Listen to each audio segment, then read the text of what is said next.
What if I told you that the most dangerous weapon in Gotham City isn't a batarang, a tank-like car, or a suit made of bulletproof armor? What if the true superpower of the Dark Knight isn't his fighting skills, but his bank account? Imagine, just for a moment, that the credit cards stop working. Imagine the lights in the Batcave flickering and dying because the electric bill wasn't paid.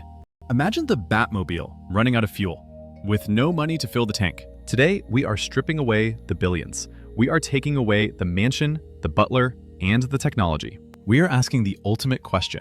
If Batman lost absolutely all his money, would the Dark Knight rise, or would he crumble into the shadows of Gotham?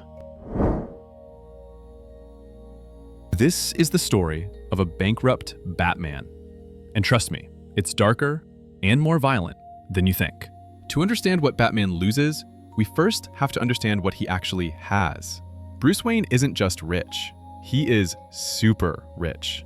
In the current year of 2025, financial experts estimate Bruce Wayne's net worth to be anywhere between $9 and $100 billion. That money doesn't just buy fancy cars, it buys silence, it buys speed, and it buys survival. Think about the cost of being Batman. A single custom-built Batmobile, like the Tumbler we saw in the movies, costs an estimated $18 million to develop. His suit? A cool $1 million for the custom graphite cowl and Kevlar plating. Even the Batcave itself is a money pit. The supercomputer that tracks criminals across the globe? It consumes about $1.3 million in electricity every single month. So how does he lose it all? Maybe it's a stock market crash engineered by Lex Luthor. Maybe, like in the Joker War storyline, the Joker steals his fortune. Or perhaps, like in the movie The Dark Knight Rises, Bane bankrupts Wayne Enterprises with a fraudulent trade. Whatever the cause, the result is the same. The money is gone. Day one of being poor is the hardest. The first thing to go is Wayne Manor. The banks seized the property. For generations, the Wayne family lived on the hill overlooking Gotham. Now, Bruce is on the street. But the real problem isn't the house. It's the cave. Without money, the Batcave becomes a tomb. You can't run a crime lab without power. You can't fix the Batmobile without expensive custom parts. When the Batmobile blows a tire or breaks an axle, it stays broken.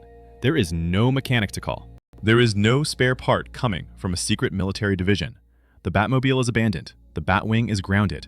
And then there is Alfred. The loyal butler has served the Wayne family for decades. But without a salary, without a manor to clean, Alfred's role changes completely. He stops being a servant and becomes a partner in survival. They move into a small, cramped apartment in the Crime Alley district, the same neighborhood where Bruce's parents were murdered. It's poetic, but it's also practical. It's cheap. This is where the physical toll begins. In the past, when Batman was injured, he had the best medical technology money could buy. Rapid healing gels, bone knitting braces, and private surgeons.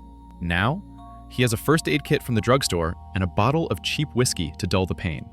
Every punch he takes stays with him longer. Broken bones don't heal right. The suit, once a shining armor, becomes scratched, torn, and dirty. He can't afford to replace the Kevlar plates, but here is where the story gets interesting.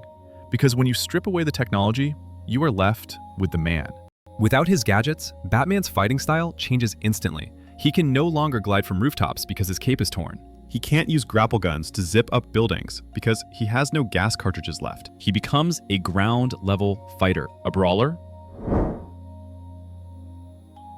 He stops being the caped crusader and becomes a guerrilla soldier.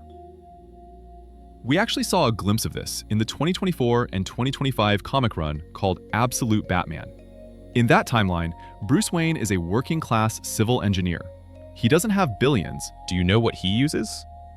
He uses an angle grinder. He uses a remote-controlled toy car taped to a bottle jack to lift a truck.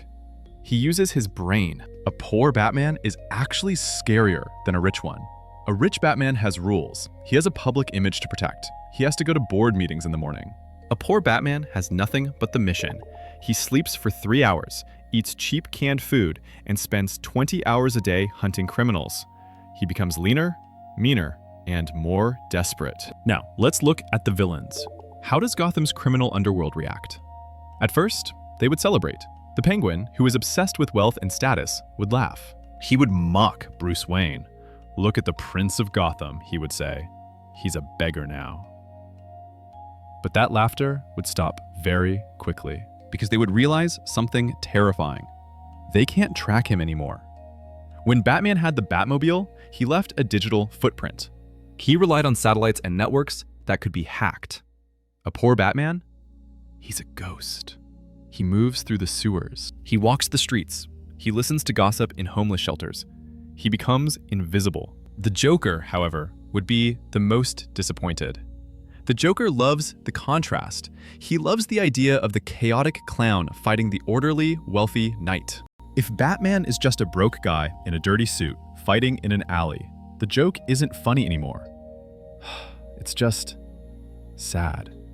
It's just two mentally ill men fighting in the mud. The Joker might even lose interest.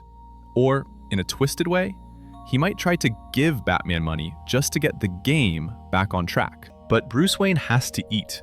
So what does he do during the day? He gets a job. With his genius-level intellect and peak physical condition, Bruce is the ultimate worker. He could work in construction, using his knowledge of the city's infrastructure to find secret tunnels. He could work as a mechanic, fixing cars he used to race. Every day at work, he is gathering resources. He steals scrap metal to reinforce his suit. He steals chemicals to make smoke bombs. He turns the entire city into his armory. This is the version of Batman who doesn't look down on the city from a tower. He is part of the city. He smells like the city. This brings us to a crucial change: his relationship with the people. Rich Bruce Wayne was always distant. He was the billionaire in the ivory tower. People didn't trust him. They envied him. But a poor Bruce Wayne? He lives in the apartment next door. He sees the crime before the police do. He builds a network of informants not with money, but with trust. The street kids, the homeless veterans, the struggling shop owners, they become his eyes and ears. They are the Baker Street irregulars of Gotham. However, we have to be realistic. There are things a poor Batman simply cannot do. He cannot stop an alien invasion. If Darkseid or Superman goes rogue, a broke Batman is useless. He doesn't have the kryptonite ring, which costs millions to acquire, or the power armor to fight gods. He loses his status in the Justice League. He can't pay his dues for the Watchtower space station. He becomes strictly a Gotham problem. Commissioner Gordon would notice the change too. He would see the bruises that don't heal. He would see the fatigue in Batman's movement. Gordon might even try to help, leaving evidence unlocked so Batman can steal it, leaving a sandwich on the roof next to the bat signal. The dynamic shifts from a partnership to a friendship born of pity and respect. Let's imagine the climax of this story. Bane has returned. He knows Batman is weak. He knows Batman has no resources. He corners the Dark Knight in a dark basement. Bane laughs. "You have nothing," he says. "No armor, no gadgets, no hope." And this is the moment the world learns the truth. Batman looks at Bane and says, "I never needed the money. The money was just a restraint. It was keeping me civilized." Without his tech, Batman fights like a wild animal. He uses psychological warfare. He turns the lights out and uses the darkness, which is free. He uses fear. He defeats Bane not with $1 million explosive gel, but by outsmarting him, trapping him, and breaking his will. So what is the lesson here? If Batman lost all his money, he wouldn't stop. In fact, he might become the most efficient version of himself. The Bruce Wayne mask would dissolve completely. There would only be the mission. He would prove that a hero isn't defined by the car he drives or the suit he wears. A hero is defined by the will to act when everyone else looks away. Money can be stolen. Fortunes can be lost. Buildings can burn down. But you cannot bankrupt a man who has already given everything he has to his city.